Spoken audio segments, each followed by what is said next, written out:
So first let us talk about what does globalization means. Globalization means integrating domestic economy with the world economy. It is like a world where there are no trade barriers. If you want to do business in US, you can do it. Or if a US businessman wants to do business in India, he can do it.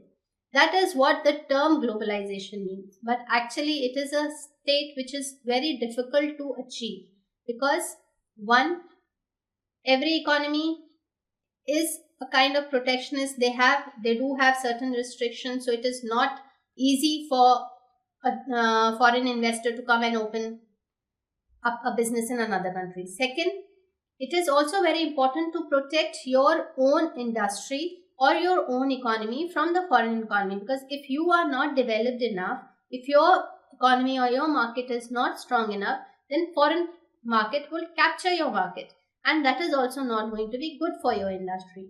So when we talk about globalization, it should be done in a measured way. Globalization means the interaction amongst the national economy, different economies of the world, that increases.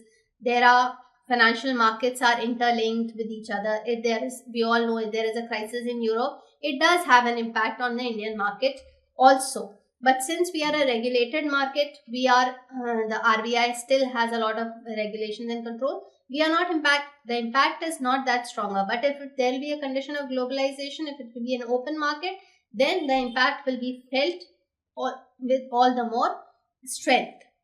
So globalization means integrating your economy with the world economy, where the systems are also linked with each other. There is free flow of technology, there is free flow of capital, there is factor mobility, where your labor can move easily to the foreign country, or the foreign country, the labor or the technology or the other factors of production, they can move easily to a country.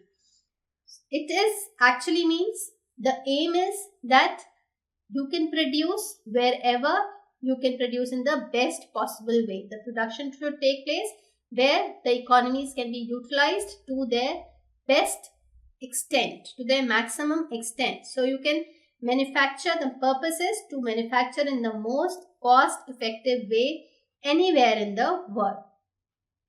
In India, it means opening up of the economy to be more liberal, to be more acceptable to the foreign market. But since we are not very strong financially, we need to have a level playing field first before inviting the foreign investors to come and capture the market. We need to be strong enough ourselves. So globalization actually means integrating with the world economy.